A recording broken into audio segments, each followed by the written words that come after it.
Assalamualaikum warahmatullahi wabarakatuh. Di sini saya Rizal Afrian sebagai mahasiswa dari jurusan Agribisnis Universitas Lampung angkatan 2017. Di sini saya akan memaparkan apa saja dampak pandemi COVID-19 dan juga bagaimana situasi perekonomian Indonesia pasca pandemi.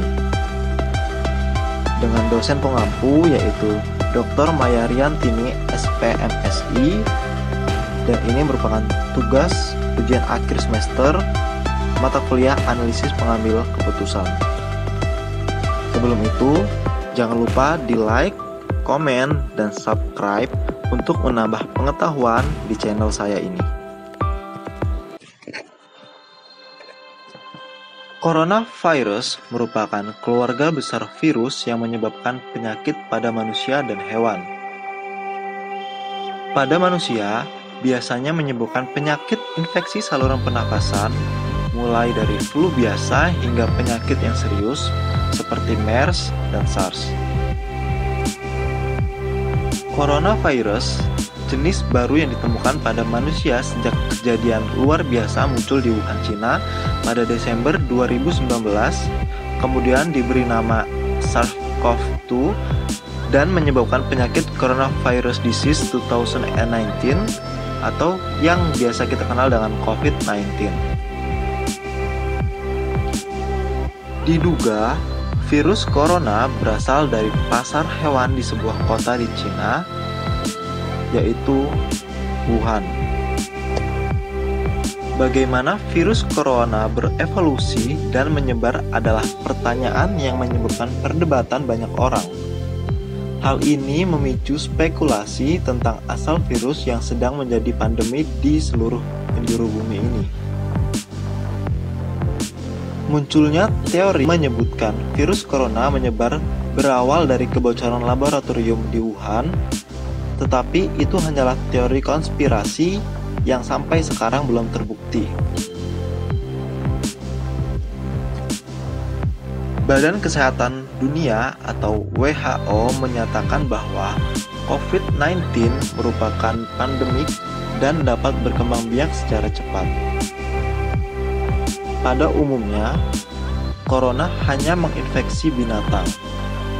Virus ini biasa menyerang sistem pernapasan. Di Indonesia, virus ini mulai masuk dan menyebar luas pada bulan Februari 2020. Hingga sampai saat ini di Indonesia sudah menembus angka 40.000 kasus positif COVID-19 di Indonesia. Melonjaknya kasus corona di Indonesia menyebabkan perekonomian semakin terpuruk. Mengikuti anjuran dari WHO untuk lockdown, Indonesia menerapkan PSBB atau pembatasan sosial berskala besar, yaitu peraturan yang diterbitkan Kementerian Kesehatan dalam rangka percepatan penanganan COVID-19. Kebijakan-kebijakan pemerintah dikeluarkan demi menangani COVID-19 dan juga mempercepat penanganan COVID-19. New normal merupakan salah satu kebiasaan dan perilaku yang baru berbasis pada adaptasi untuk membudidayakan perilaku hidup sehat dan bersih. Cara yang dilakukan dengan rutin cuci tangan pakai sabun, pakai masker saat keluar rumah, jaga jarak aman, dan menghindari kerumunan. Untuk merealisasikan skenario new normal, saat ini pemerintah telah menggandeng seluruh pihak terkait termasuk tokoh masyarakat, para ahli dan para pakar untuk merumuskan protokol atau SOP untuk memastikan masyarakat dapat beraktivitas kembali tetapi tetap aman dari ancaman COVID-19.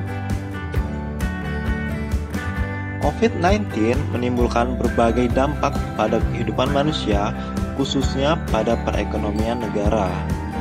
Dampak yang ditimbulkan yaitu yang pertama, sampai 11 April lebih dari 1,5 juta pemutusan hubungan kerja atau PHK terhadap karyawan di mana 1,2 juta pekerja itu berasal dari sektor formal dan 265.000 dari sektor informal.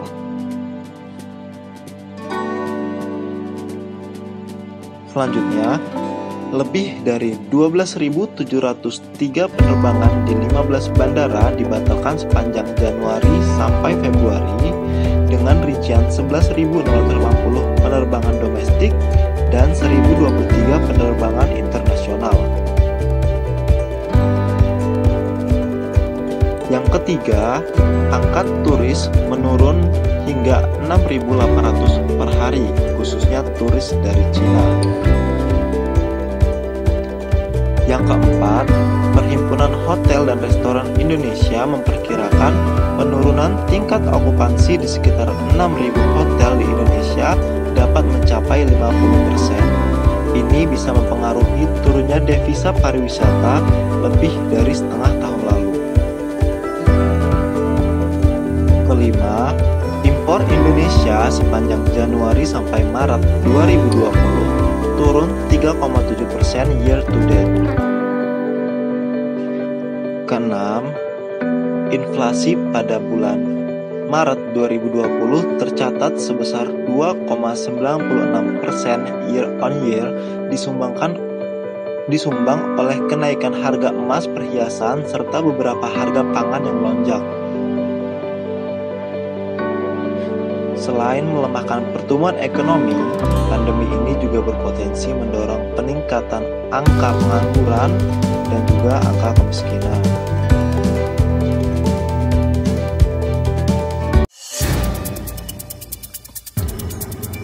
Lalu bagaimana perekonomian Indonesia pasca pandemik? Berikut adalah tanggapan dari Menteri Keuangan mengenai kondisi ekonomi Indonesia saat ini.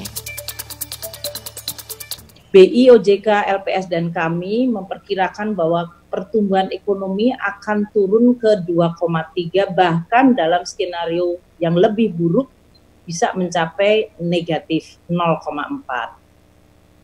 Sehingga kondisi ini akan menyebabkan penurunan kepada kegiatan ekonomi, maka berpotensi menekan lembaga keuangan. Karena kemudian kredit-kredit tidak bisa dibayarkan atau bahkan diberikan relaksasi untuk tidak membayar, dan perusahaan-perusahaan mengalami kesulitan dari sisi revenue atau pendapatan, dan tentu saja kemudian mempengaruhi kemampuan mereka untuk membayar utang-utangnya.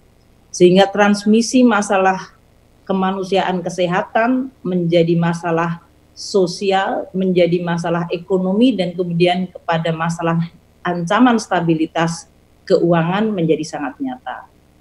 Outlook dari pertumbuhan ekonomi kita yang menurun di 2,3, bahkan kalau berat bisa negatif, adalah karena konsumsi rumah tangga akan menurun, investasi juga akan menurun, konsumsi rumah tangga diperkirakan turun antara 3,2 hingga 1,6%. Konsumsi pemerintah dalam hal ini kita coba pertahankan, makanya defisitnya itu akan meningkat.